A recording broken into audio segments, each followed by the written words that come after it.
ladies and gentlemen, welcome back. Got a special presentation for you today. But thank you for logging back into Becoming Abraham podcast. This is Amadi J. I got my main man over here. Y'all can't see him. He's just off camera, but he's here.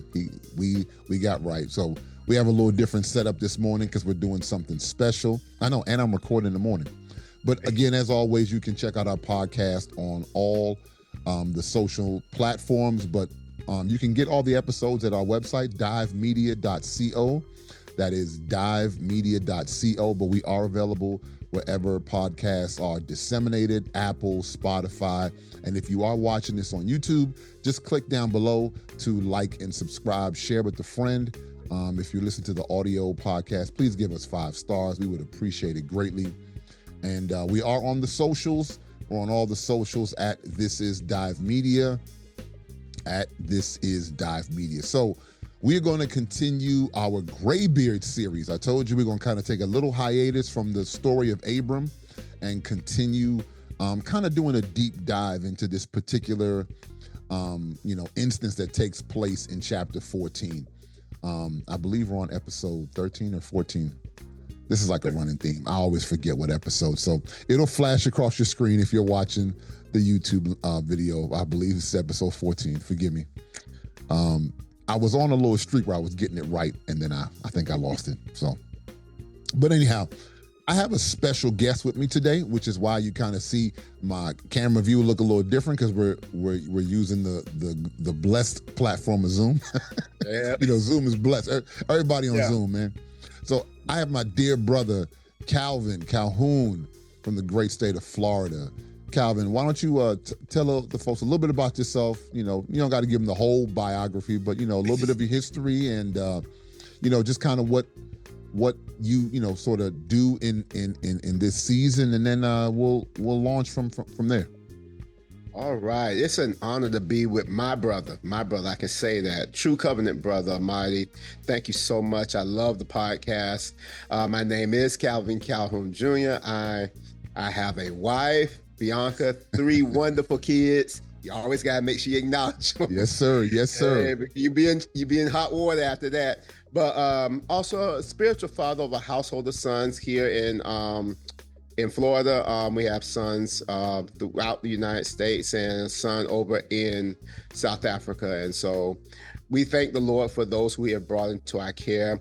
The only thing we focus on is travailing until Christ be formed in us. Maturity, sharing the word. We have a podcast, Journey Through Sonship podcast, that we do have, that we share as God gives utterance, And so outside of that, we just love the Lord. I love my brother. I love everything that he's doing right now. And I really want y'all to please subscribe to what he's doing and watching his son grow up to the wonderful young man that he is. It's a joy to see both of y'all and a joy to share this platform. Amen. Thank you, brother. Thank you. I appreciate that, man. And y'all definitely go and support. I'll have it flash across the screen. Journey Through Sonship podcast.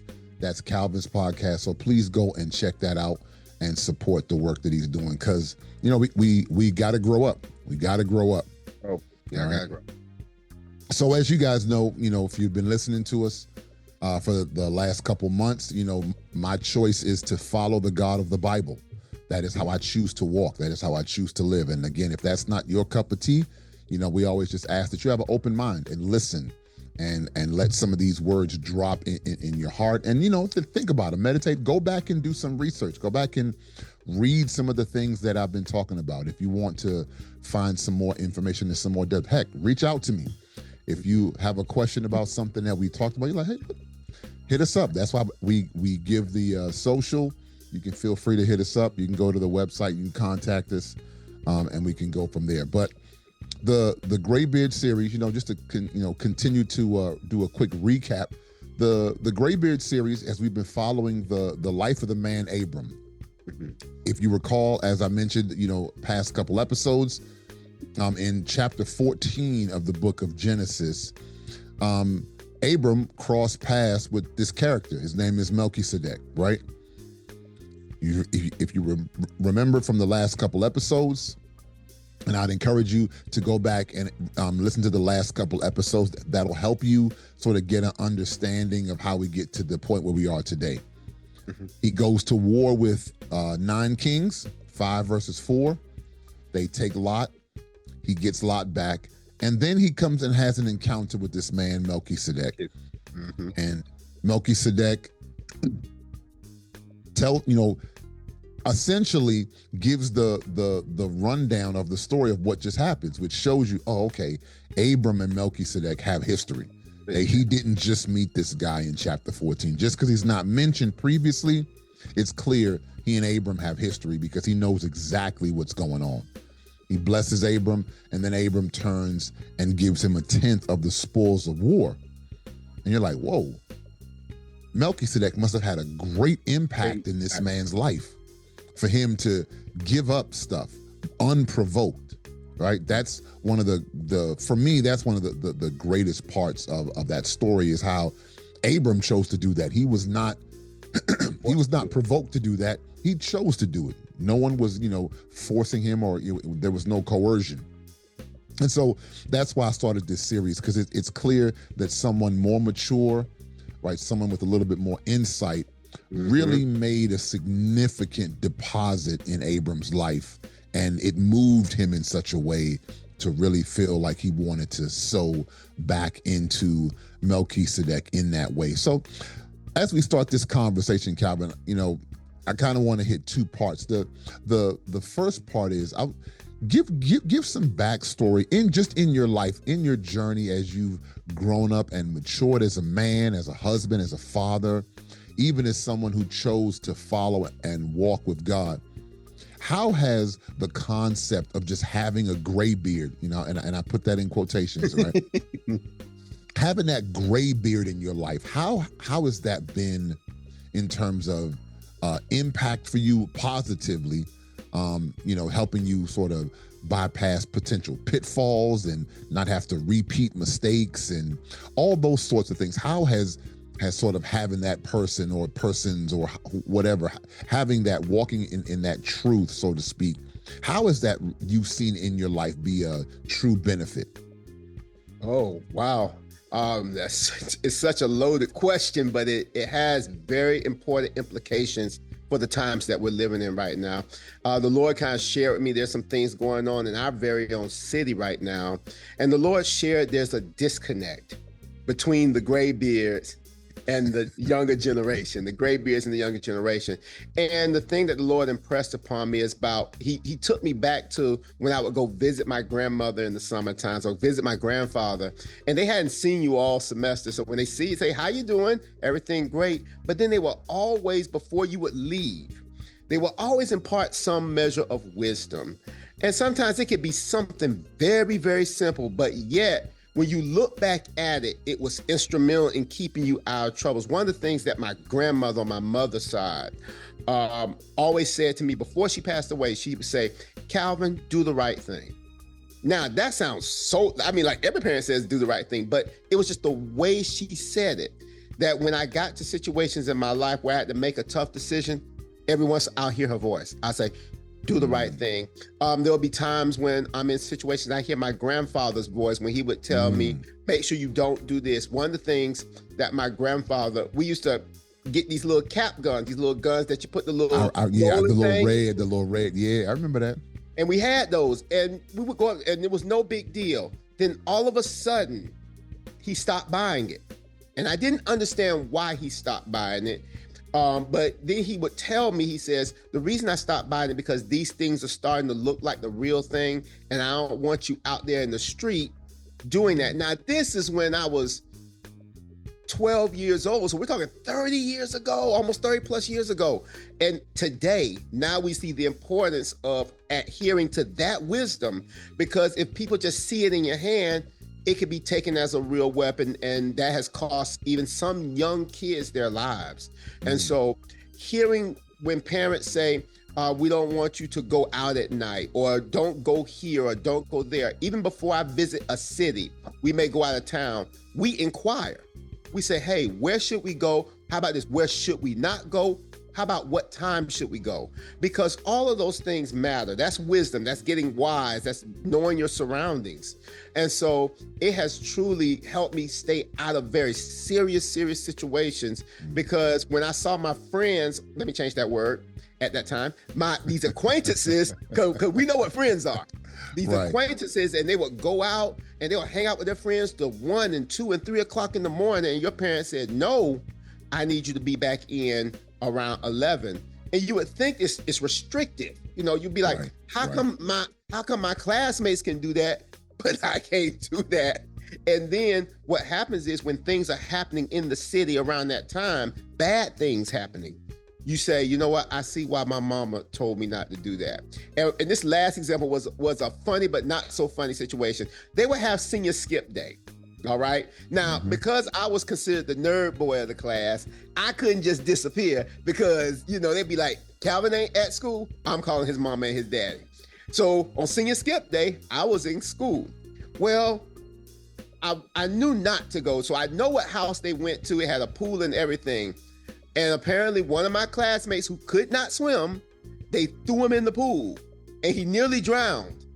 And then, you know, of course, they come back to class, they realize, and I'm like, wow, something really, really bad could have happened right then, doing something that we should not do, where there's no adult supervision, where there was no adult supervision. So it's very important, I believe, in this season that we obtain wisdom.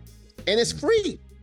It's free. It's free. But I also believe that the older generation, who we're becoming now, the older generation must reach out to the younger generation and make ourselves available to them and be willing to listen to what's going on, because they're going to tell you what's going on in the streets. They're going to tell you what people are saying around them. But if we're constantly pushing them away, Amadi, that's where the disconnect will stay. And they don't trust it, because they'd be like, you don't know what you're talking about, but you have a wealth of wisdom. You have to be available to them. So I think that's the biggest thing right now, is to bridge that gap. Wow. You just dropped so many nuggets, man. And, you know, I hope everybody, you know, sort of picked up what you were putting down, because sometimes the concept of Greybeard, you know, there's the deep stuff, but then there's some of the practical basic stuff, and some of the things like what you were sharing, like even just our parents. You know, for those of you go back and watch the previous episode, you know, one of the things that my son was saying was, yeah, you know, sometimes you would tell me stuff and I'd be like, I ain't really trying to hear that. But it was later on, he'd be like, hey, you know, he was right. Hey, I really wasn't trying to hear that when he said it. But when you go back in your own world and you're like, gosh, that's 100% true. And so for a lot of you watching, you know, particularly if you're a little younger, you know, sometimes those who are, not even sometimes, really most of the time, you know, those who are a little older, a little bit wiser, they'll tell you little basic practical things like, hey, we're not buying no more cap guns in here. We're not buying no more air guns in here, right? I have some air guns, right? We only shoot that stuff on the property. We don't take that stuff out and about. That's right.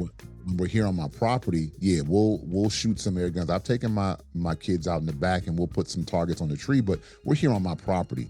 We're not going anywhere out and about, walking around the streets with these things. And sometimes people will say, well, you know, I should be able to. Yeah, you should be able to do a lot, but we have to be realistic.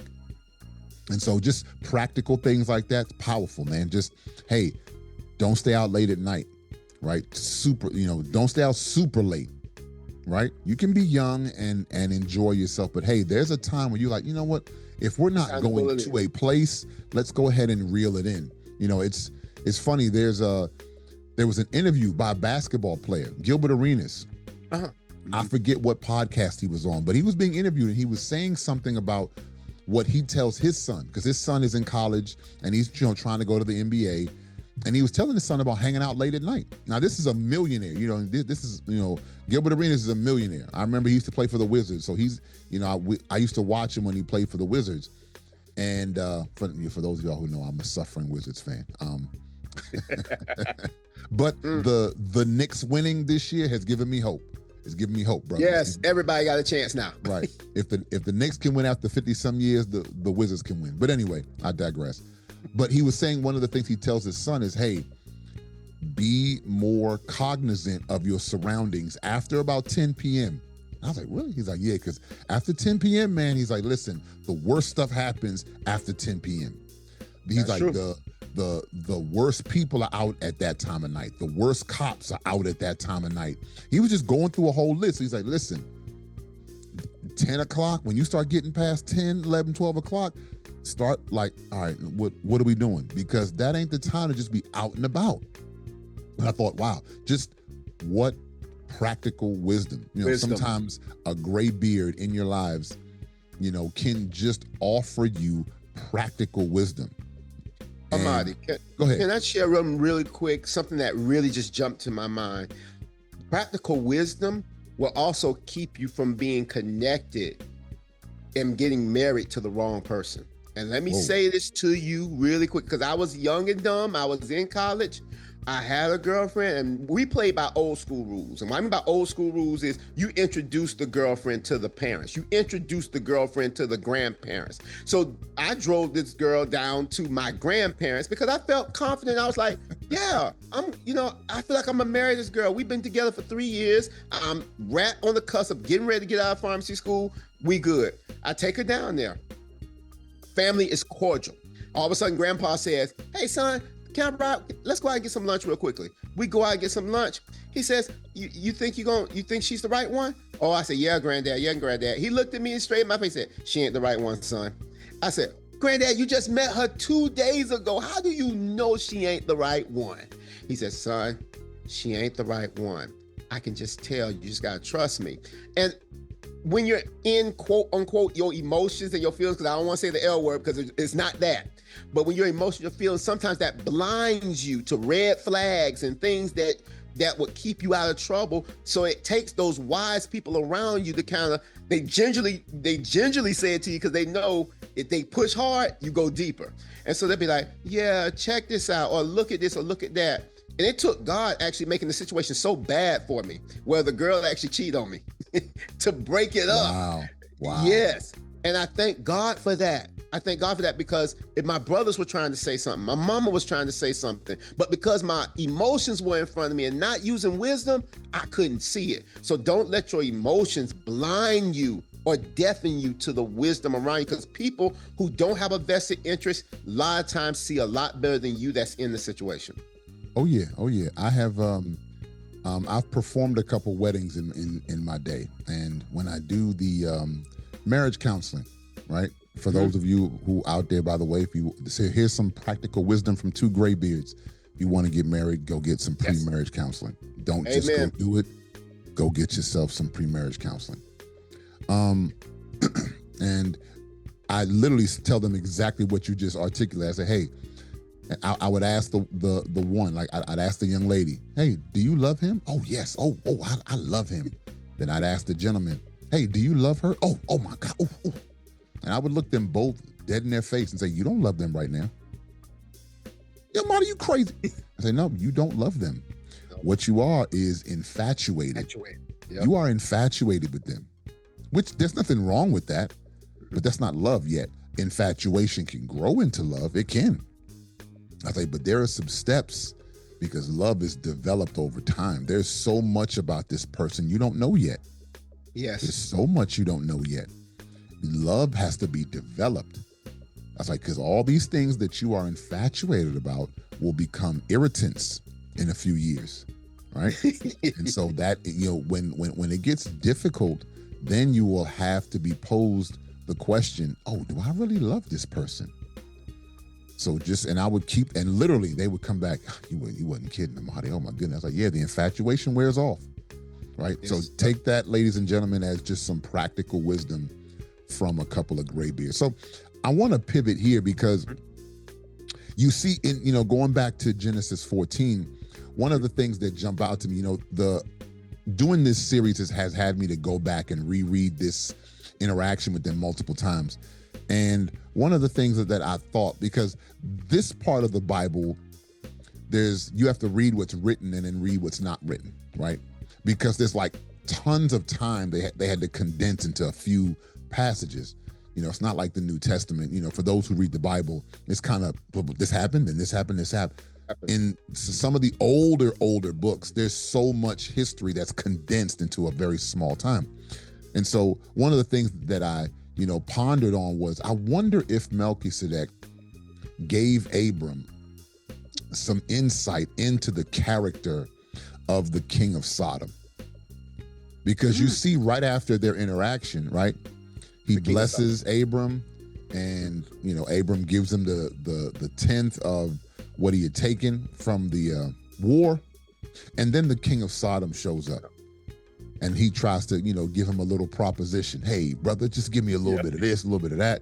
And I wonder if in their conversations, Melchizedek had already had some interaction with the king of Sodom.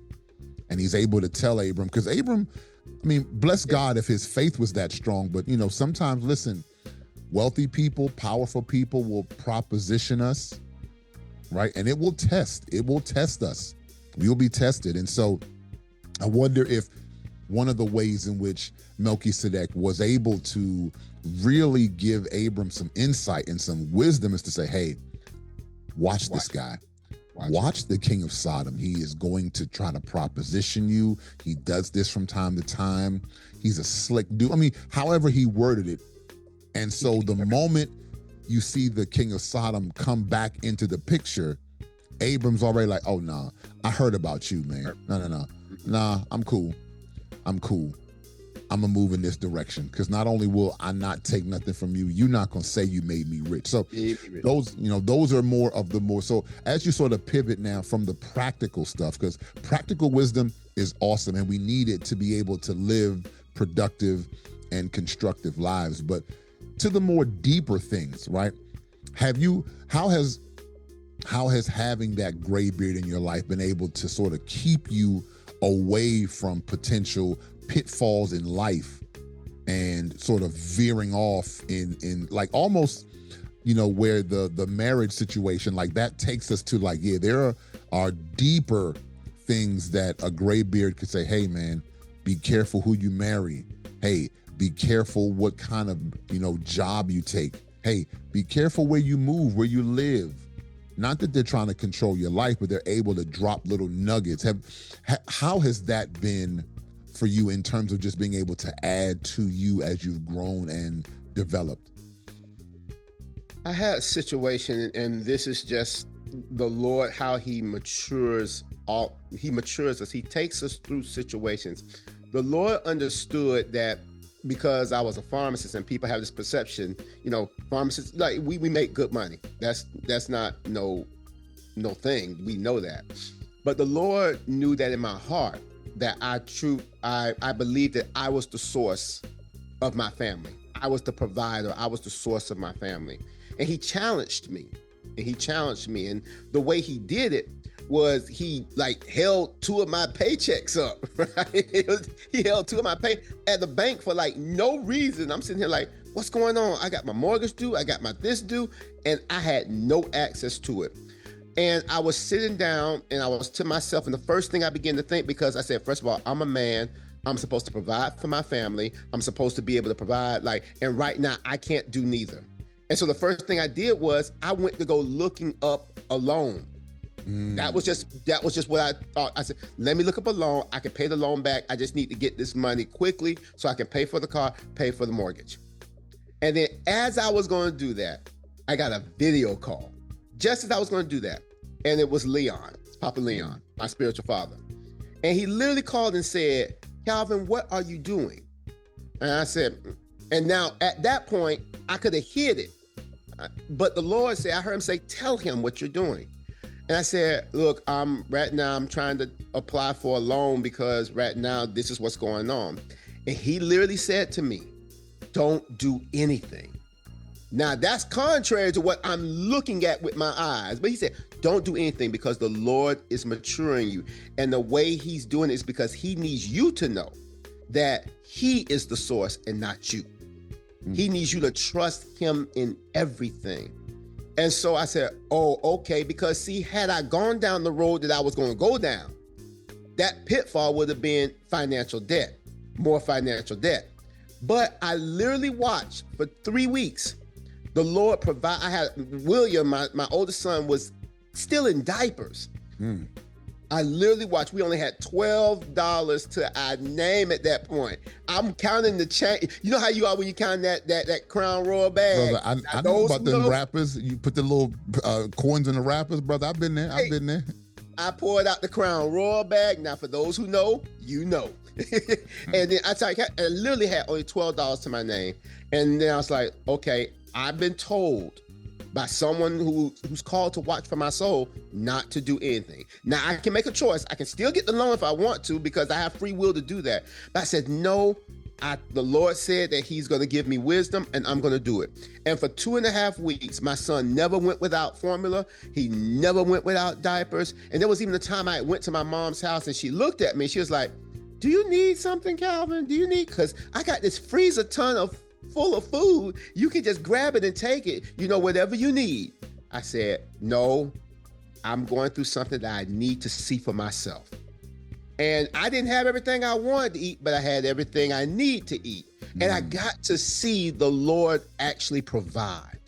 Wow. And for me, that shaped my mindset toward being the man of the house or the head of the house. It took a lot of the pressure off because as men growing up, we've been told you're the provider. You gotta make sure you do this, and this.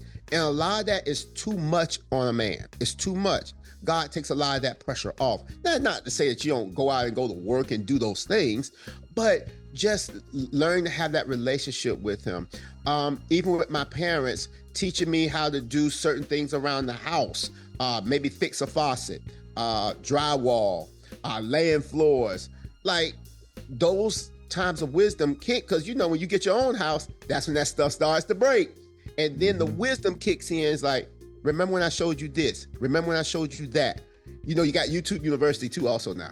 But even when it comes I'm a to frequent enrollee in YouTube University, brother. Me too. And listen, nothing wrong, but then I would go back to my dad who was trying to show me that stuff back then and said, Dad, I appreciate what you were trying to show me. I didn't appreciate it back then, but I see why now. And so, yeah, it it can keep your family together. It can keep you in how you deal with conflict. Wisdom will help you because the elders will tell you, hey, look, that battle ain't worth fighting. Don't fight that battle. Take a break from that. There are bigger fish to fry. And so those types of things help you with relationships, making sure that you're raising your children right. And we had that conversation last night. Like, are you really listening? And they speak back and they let you know that. So yeah, man. That's actually powerful, man. You bring up two things I just want to highlight that is so powerful. The first one is you still had the ability to choose. And that's what I've tried to reinforce here as we do this series, that, because sometimes the perception is, ain't nobody telling me what to do. It's like, well, you always have the opportunity to choose. And one of the things that a true graybeard, like I shared in the previous episode, that they are there for your benefit. Right. Yep. And so the things that they'll share with you and impart to you are for your benefit, but you always have the ability to choose. And so just like how you shared in that story, you still could have chosen to go a different way. Similar to Abram in this story, Abram didn't have to give him nothing, right? Abram still had the ability to choose. And so I just wanted to highlight that for everybody, that you have the ability to choose, folks. You can choose, okay, I appreciate what you're telling me, and you can go another way. Now, and it may work out, it may not work out, but I don't always want to roll the dice with my life, right? But you can roll the dice. It is your life to live, ladies and gentlemen, and you can roll the dice, or you can take some insight from those who have gone before you. And then the second thing I just want to highlight that I think was powerful, and this is particularly for men. One of the ways in which I have seen this principle really benefit men is because you're right. Society puts so much undue pressure on young men.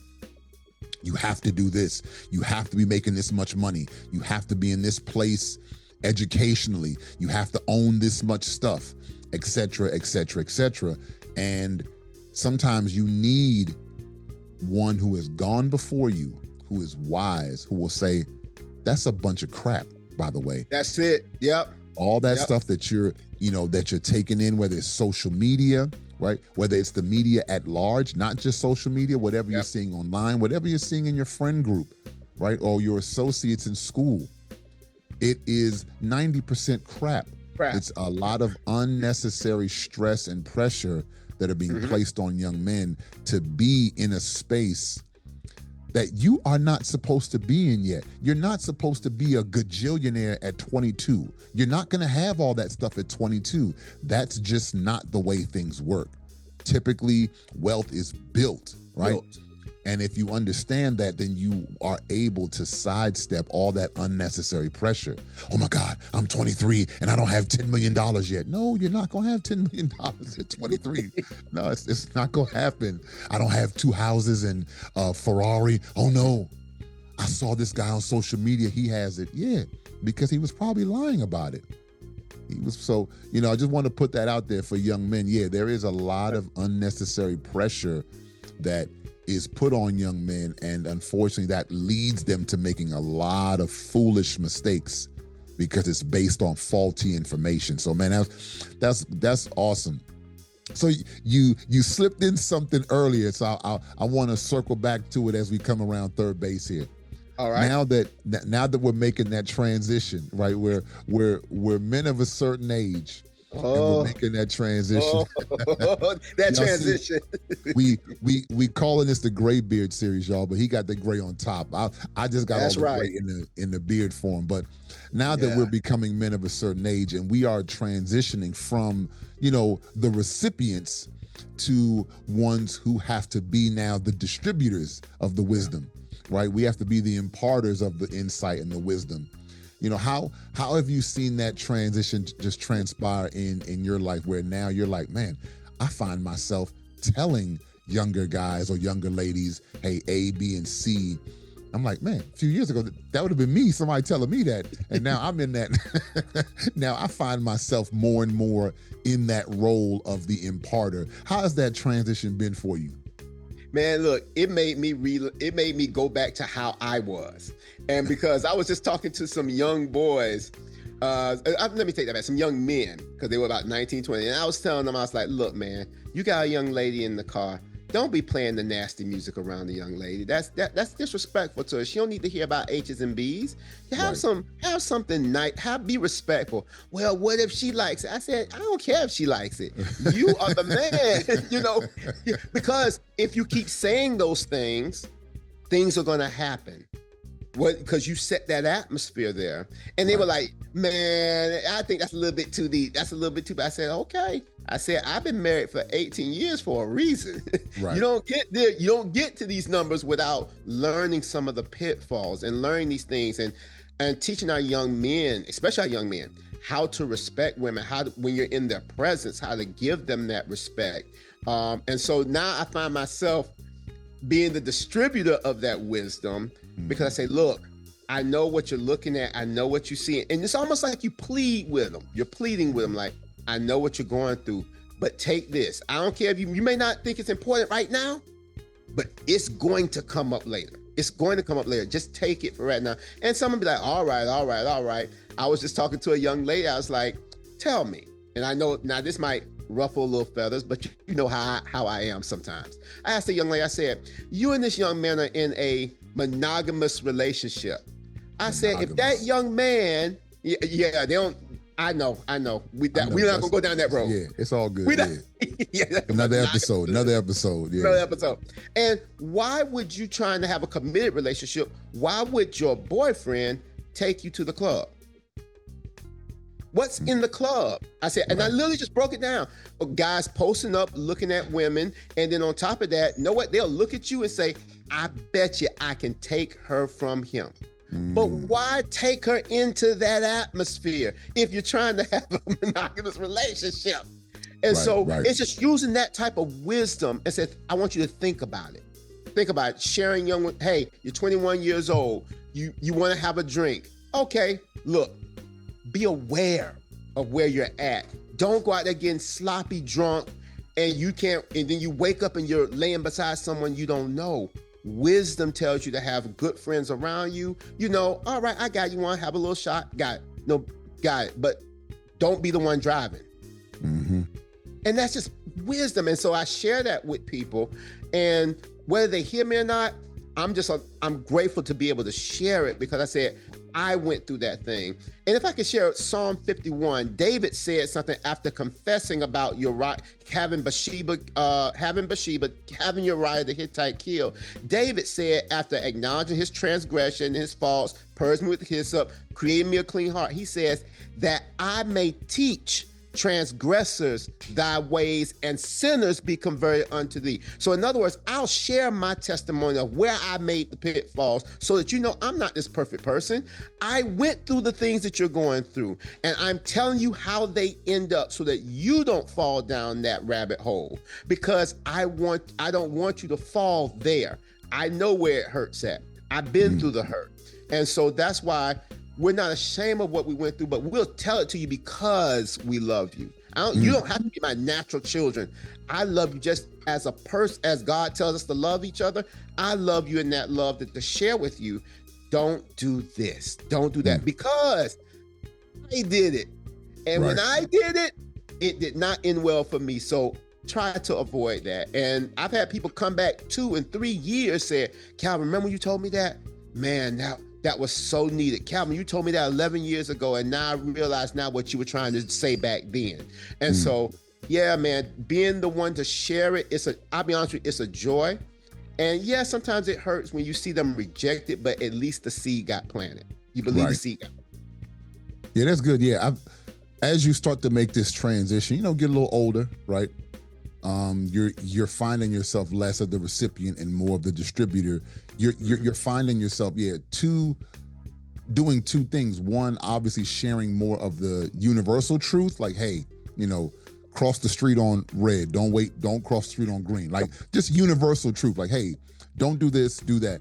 And then the other thing is, like you just shared, some of your own personal pitfalls, right? Yeah. Like, hey, you can do this, but let me tell you where that street ends. There's a dead end down the end of that street.